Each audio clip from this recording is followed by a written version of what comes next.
So, this is a topic that I've been sitting on for a while, and this is actually a second recording of it that I've done.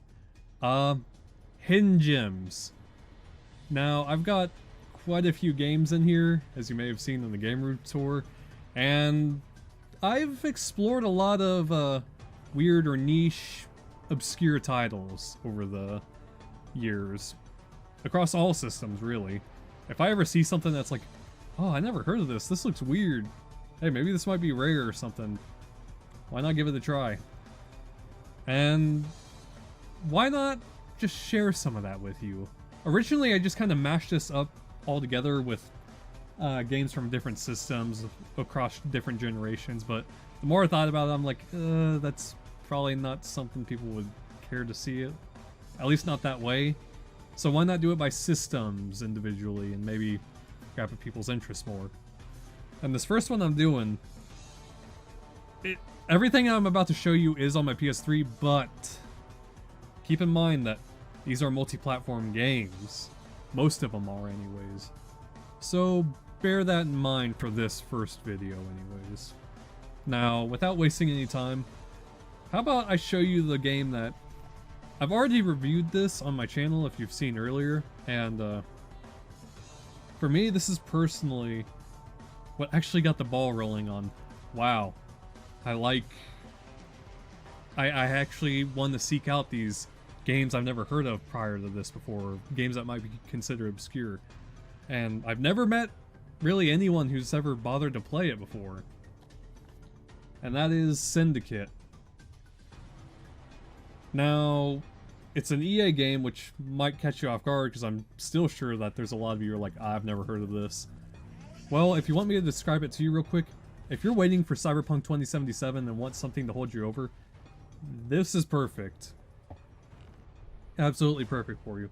It fits that cyberpunk genre really well, and you know, the world, the aesthetic, the music, the design of everything, it falls in line perfectly with that whole genre of cyberpunk. And it's a really cool story. It is technically a reboot of a really old, I believe, RTS game or strategy game. A top-down one back on like SNES, I believe, of the same name, Syndicate. And here you're playing a first-person shooter with in-depth things like hacking mid-combat to trigger people into suicide by breaking into chips in their brains, or convince them to work for you, turn on their allies and start shooting their own teammates, or something as simple as just knocking them over, like overloading their circuits so you have a chance to do maximum damage on them. Stuff like that. And there's a lot of guns with multiple firing modes, not just simple ones. I'm talking like go from a constant laser cannon to a actual big burst rifle. Shotguns having a secondary mode for frag rounds. There's even a smart gun in this game already. One that will lock onto enemies' heads, track them wherever they go. Bullets curving around walls to explode their heads. Stuff like that. It is really cool. It's an awesome story of you playing as a agent at a mega corporation and trying to find a mole in your organization that's threatening to take you down. But you start to see the rabbit hole is a lot deeper than you ever expected it to go, and begin to really see how things work in the world now. Extremely cool game. And one last note to mention on it is, I'm sure it's dead by now, but this game is cheap. And if you got buddies, get together, everyone get it, and do the co-op on here. It is genuinely some pretty cool co-op on this game. Really, really cool. I very strongly recommend it. It's worth it just for the campaign alone, I think. Especially at like, what, $5, $10? Yeah, you should get a good time out of this, I personally believe. This is amazing. If you're interested for Cyberpunk, get it. Best way I could put it. So I hope that might help some of you who are needing a little fix for an itch. Now, next up, oh boy. In the world in the grim dark future of Warhammer 40k, Oh boy.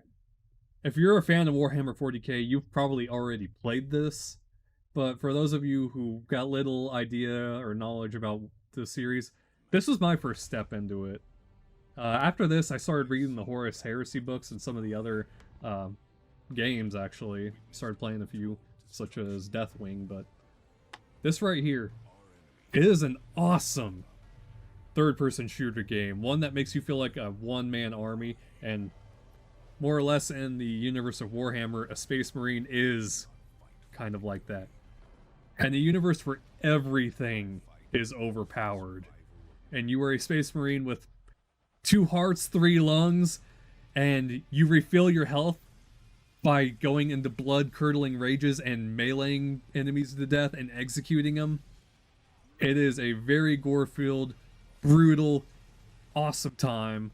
And I don't think it's a bad entry point if this is your first foray into Warhammer 40k.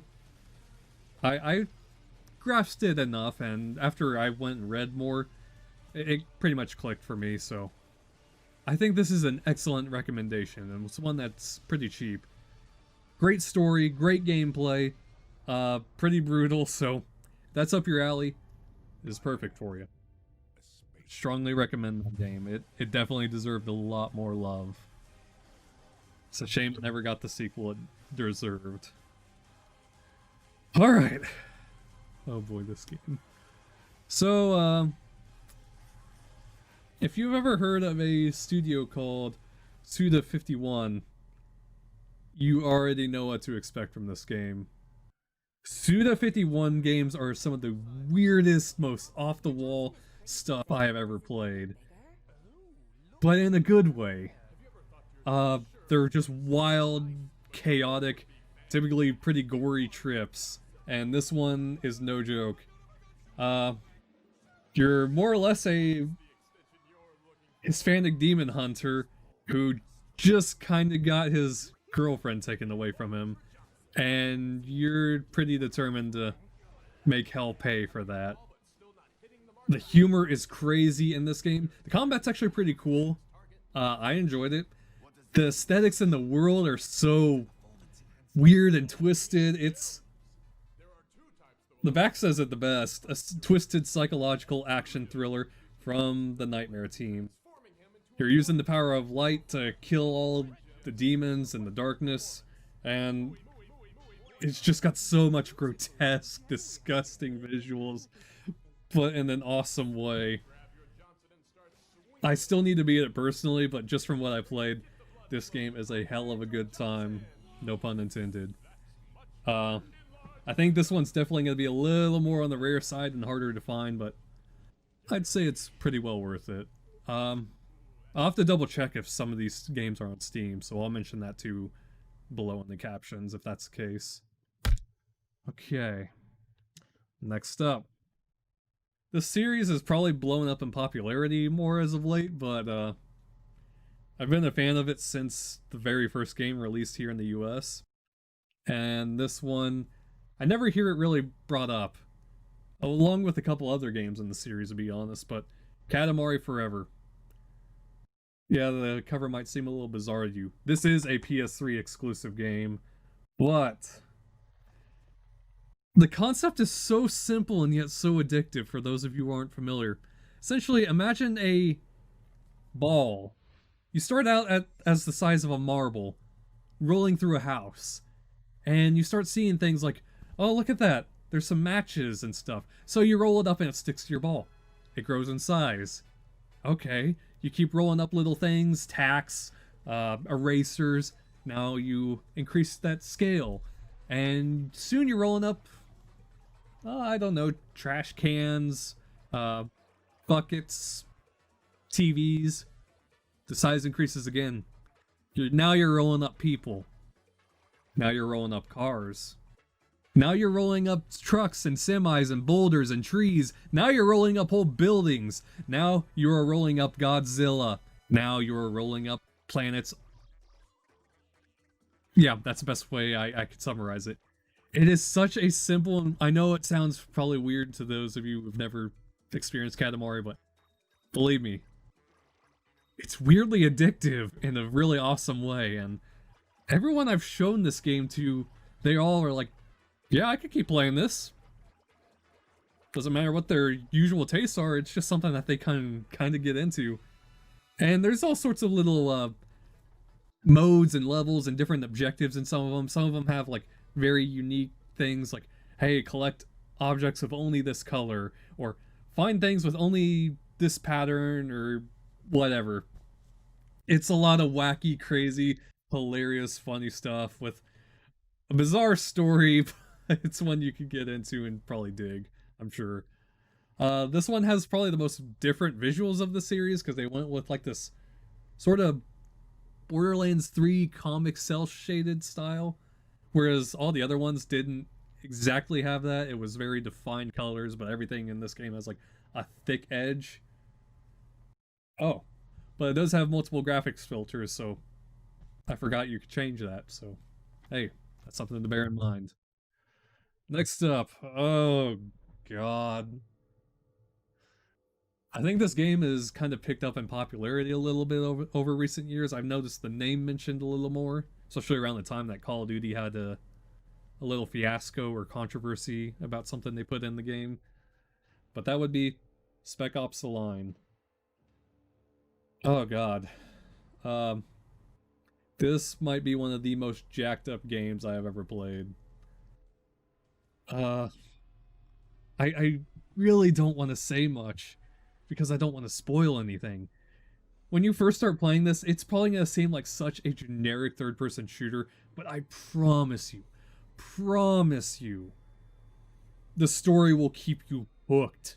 Absolutely hooked to the very end. It is a very, very disturbing and dark story. One of the most dark and disturbing I've ever played in the game before. And it's one that kind of makes you question your sanity the deeper you go and feel like an absolute monster by the end. The best quote that I could use to summarize the game is, "Do you feel like a hero yet?" If you read the book Heart of Darkness or seen Apocalypse Now, that's about the best thing I could give you a comparison to for this game. So this is one of the highest recommendations I could ever give for a game, is this one. And I do think that the gameplay does get better and better as it goes on. They introduce some cool stuff and a lot of weaponry and a few unique mechanics that you don't find in other games. But to move on from there, this one was something so special to me. Back in, God, what was it? 2008? Yeah, about 2008 probably. I went to Best Buy and found this game, and I just bought it on a whim. I had no idea that I was in for something this special. Now, this probably picked up a little bit of steam when the sequel came out, but I still don't think really that many people gave it a chance. I mean, the cover doesn't seem like much convincing, but when you actually sit down and play it and watch it, I think it'll catch you off guard. This game is crazy free running and parkour. We're talking you're sprinting from rooftop to rooftop, doing death-defying runs, wall running, getting into fights and buildings, and oh god, I know I sound like I'm rambling like an idiot, but it's just crazy that there's been a game like this, and yet so little that has tried to follow in its footsteps. The only other game that tried to follow in its footsteps to, I guess, a degree is Dying Light with their parkour. Mirror's Edge is just something so unique because the aesthetic, the world, the music, its style. There's not really anything like it that I've ever played. You really get attached and into the story as it goes on, and you help the main character Faith try and free her sister after something horrible has happened, clear her name, and god,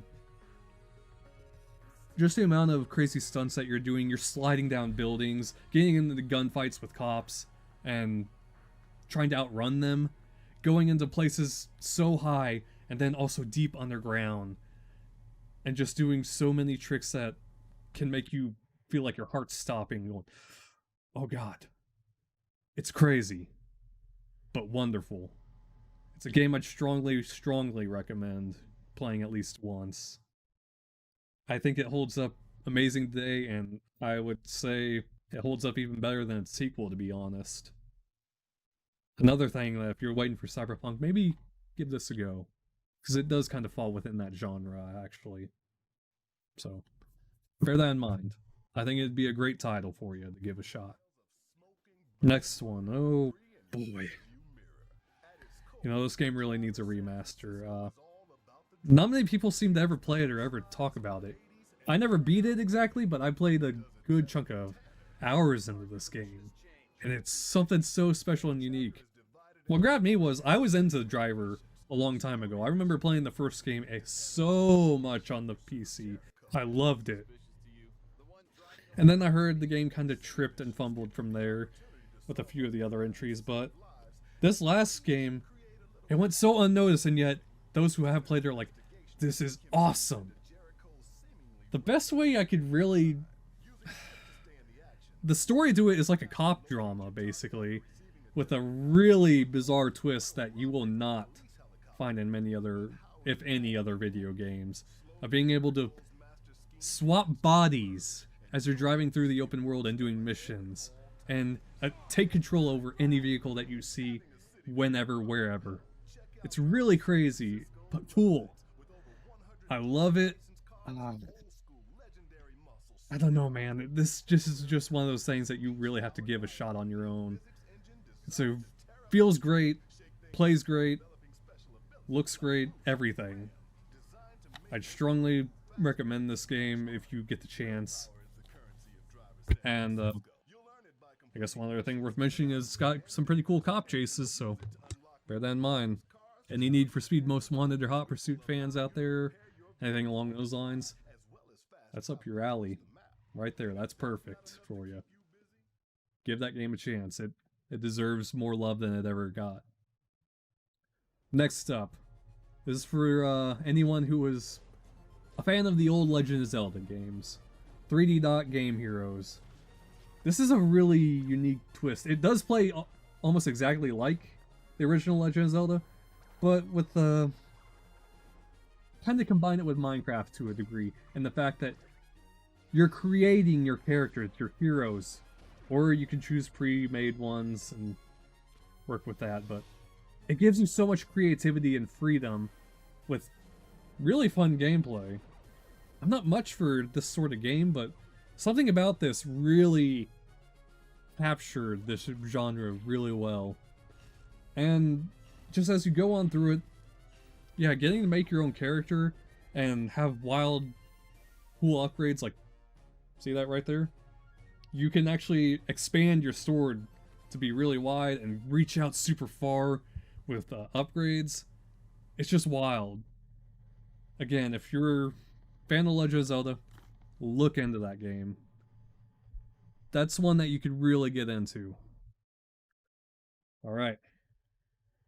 Next up is a game that did actually get remastered recently, but I don't think anyone bought it, from what I could tell, which is a shame. And I need to forewarn you on this. There's been a lot of games in this series recently. This is the specific one that you want. None of the others. None. That would be Ghostbusters, the video game. A video game that is essentially, you know, the original actors. Dan Aykroyd, Bill Murray, Ernie Hudson, and Harold Ramis. All of these guys basically had a script for Ghostbusters 3, and all of them got back together to voice act the characters in this game. This more or less is Ghostbusters 3, is what I'm trying to tell you. It's actually really awesome. Which might blow you away, because, you know, movie-based games usually really bad. Really bad. But there's a few exceptions, and this is a shining example of doing it right. Ghostbusters, the video game, is just an awesome experience where you're getting to fight alongside the original cast as their rookie or new hire, and take on another threat going on in New York, basically, set after the events of Ghostbusters 2. It's a great time, and if you love the movies at all, it's perfect for you. It's a great third-person game, getting to hunt down ghosts, and, you know, try not to rack up too much damage, because it did have a good destruction engine for the time. It's just a perfect mix, and I loved every second that I've played of it so far. If you're a Ghostbusters fan at all, 200% get this, but make sure it's this one. Don't, or, well, you know, the remaster. Look very carefully into this before you go and buy Ghostbusters on PS4 because, or Xbox One, because, yeah, there was a few other games in Ghostbusters released this generation. God, they are awful. Really, really, really awful. So just be careful. Do your research before buying it. Just try to find Ghostbusters, the video game, remastered. That's what I'd probably recommend more than anything at that point. And it's available on PS4, Xbox One, Switch, and I think PC? Don't quote me on that last one. I'll put it on the screen if that's the case, but... Okay, so... Might be a little biased for including this game, but... For those of us beyond the borders of Asia, you probably don't know about it. And trust me when I say this is still playable, and it's still an awesome time. That would be Gundam Breaker 3. 2. Sorry. 3 will be brought up later. I promise. But Gundam Breaker 2. Now you might be saying, what do you mean game from Japan? How are you playing this? Well, this is a PS3 exclusive, and the PS3 is region-free. It was the only one of that generation region-free. Well, I guess besides the Vita and PSP, but that's a different story. Gundam Breaker 2, though, is one of my favorite PS2 games, and even though I don't read Japanese, it does have a degree of English text in the game itself, on the menus for certain controls, and so on and so forth. But the best part about this game is it's essentially a game about build, battle, destroy. Create your own Gundam from mobile suits across the 40 years of the franchise. This spans from, I believe, the original Gundam series clear up to, I think Unicorn was the last one, that or Age or whatever it is. It's been a little while since I played 2, but to me this might be the best in the series. It's a close tie between this and 3.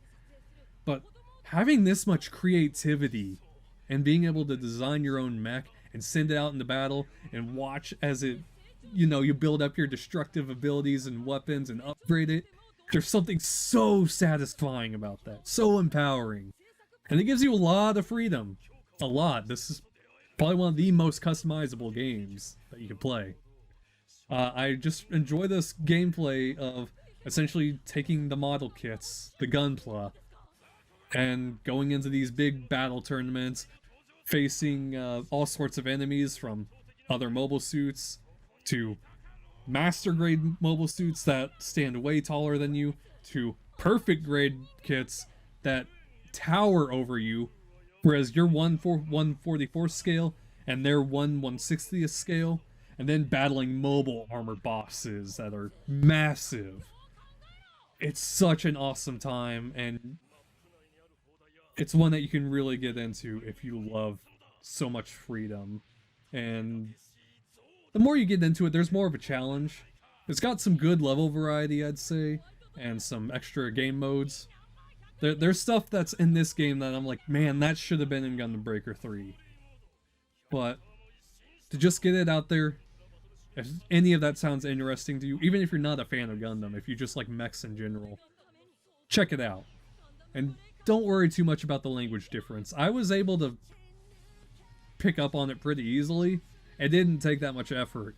And if you still really need to feel like you gotta read into it a little bit more, check online. There's plenty of guides. And if that still doesn't have your interest, you're still really worried about the English subtitles, or you want subtitles, don't worry, we got you on that. I'll be showing you Gundam Breaker 3, and there is an English version of that. Don't check out New Gundam Breaker, please, I beg of you, don't. Oh, I'll get more into that later, but avoid New Gundam Breaker, like the plague. Gundam Breaker 2 and Gundam Breaker 3, Break Edition? Yes, 100%. Even the first game, yes. But, alright, I just wanted to get that out there and share some of this with you. If this interested you at all, let me know. If there's a certain system you want to see, let me know, because I got so many Xbox 360 games right here in front of me, and I'm staring at PS3 games, I'm like, oh, yeah, I should have included this in this video right now. And there's games on the Wii, the original Xbox, PS2. I've got so many, even the PS4, that'd be a real easy one for me to do games on, so... If it interests you at all, if there's any particular systems or part 2 or part 3 you want to see on this, let me know, because I could do it with ease and go on and on about this. So, I hope this helps show you to some new games that you might fall in love with and be like, wow, this is awesome. Glad I finally found something new and cool. Just anything like that. Yeah. Hope you're all having a great day. Hope you're all staying safe out there, taking care of one another. And with that, I'd say it's a wrap. And I'll see you next time. More content coming soon. Take care.